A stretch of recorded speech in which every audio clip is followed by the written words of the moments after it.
मुफ्ती साहब, हम आगे बढ़ते हैं अब। और शव्वाल के महीने में कुछ चीज़ें जो लोगों के अंदर फैली हुई हैं, मिसाल के तौर पर जैसे तवहुमात में से है कि निकाह को मनहूस समझते हैं, कोई नया काम शुरू नहीं करते हैं, कोई कंपनी शुरू नहीं करते हैं। तो इसके बारे में भी थोड़ा-सा वज़ाहत फ़रमाएँ कि इसका शरीयत से क्या ताल्लुक़ है? क्या वाक़ई ऐसा कुछ है या शरीयत में नहूसत जैसी कोई चीज़ है? मुख़्तसरन इसको भी बयान फ़रमा दें। जी, बहुत मुख्तसर मैं अर्ज़ करता हूँ कि देखिए शरीयत में कोई दिन, कोई घड़ी, कोई लम्हा मनहूस नहीं है। शरीयत में नहूसत कुछ है ही नहीं। अगर कोई महीना मनहूस होता, अगर बिलफ़र्ज़ कोई महीना मनहूस होता, तो वो घड़ी, वो दिन, वो महीना मनहूस होता, जिस दिन मुहम्मदुर रसूलुल्लाह सल्लल्लाहु अलैहि वसल्लम ने पर्दा फ़रमाया था। जिस दिन आका सल्लल्लाहु अलैहि वसल्लम या जिस महीने में आका सल्लल्लाहु अलैहि वसल्लम ने पर्दा फ़रमाया था, वो घड़ी, वो दिन, वो महीना मनहूस होता। लेकिन शरीयत में ऐसा कुछ भी नहीं है। नहूसत इंसान के अमाल में है, नहूसत इंसान के अमाल में है, किसी ज़ात में, किसी मकान में, किसी ज़मान में नहूसत नहीं है। किसी जगह नहूसत नहीं। अल्लाह के पैगंबर सल्लल्लाहु अलैहि वसल्लम ने बुरी घड़ी से, बुरे दिन से पनाह मांगी। अल्लाहुम्मा इन्नी अऊज़ु बिका मिन लैलतिस सू व मिन यौमिस सू।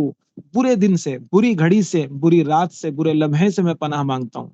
वहाँ उलमा ने तशरीह की है, बुरे लम्हे, बुरे घड़ी से मुराद वो वक्त है जिसमें खुदा रूठा हुआ हो। तो मनहूस घड़ी, मनहूस दिन वो होए जिसमें अल्लाह नाराज हो, जिसमें इंसान की बदआमाली से उसके ऊपर दुनिया और आखिरत बेकार हो जाए। ये घड़ी मनहूस है। फी नफ्सिही कोई नहूसत इस्लाम में नहीं है। लिहाजा माह शव्वाल में भी कोई नहूसत नहीं हो सकती, और माह शव्वाल तो बड़ा मुतबर्रक महीना है। ये अशहुर हज में से है। हज का पहला महीना माह शव्वाल है, और ये शव्वाल ऐसा महीना है कि इसको रमजान का तकमिला कहा जाता है। चुनांचे आगे इंशाअल्लाह अगर गुफ्तगू आएगी तो मैं इसको जिक्र करूंगा।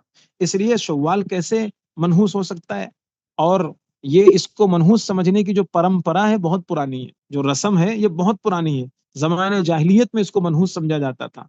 अल्लाह के पैगंबर सल्लल्लाहु अलैहि वसल्लम ने अपने अमल से इसकी नहूसत को ख़त्म फरमाया। सही मुस्लिम की हदीस है, हज़रत आयशा रज़ियल्लाहु ताला अन्हा से जो निकाह हुआ था, वो माह शव्वाल में हुआ था, और रुखसती जो हुई थी वो भी माह शव्वाल में हुई थी। हज़रत आयशा रज़ियल्लाहु ताला अन्हा बाकायदा ये पसंद फरमाया करती थी कि हर लड़की का निकाह और रुखसती माह शव्वाल में हो, और फरमाया करती थी, मुझसे ज्यादा खुशकिस्मत कौन होगी जब शव्वाल में निकाह और रुखसती के बाद अल्लाह ने मेरे नसीब में इतनी सआदत लिख दी है, तो मैं चाहती हूँ हर लड़की का नसीब ऐसा हो और उसकी किस्मत में भी ये सआदत लिखी जाए।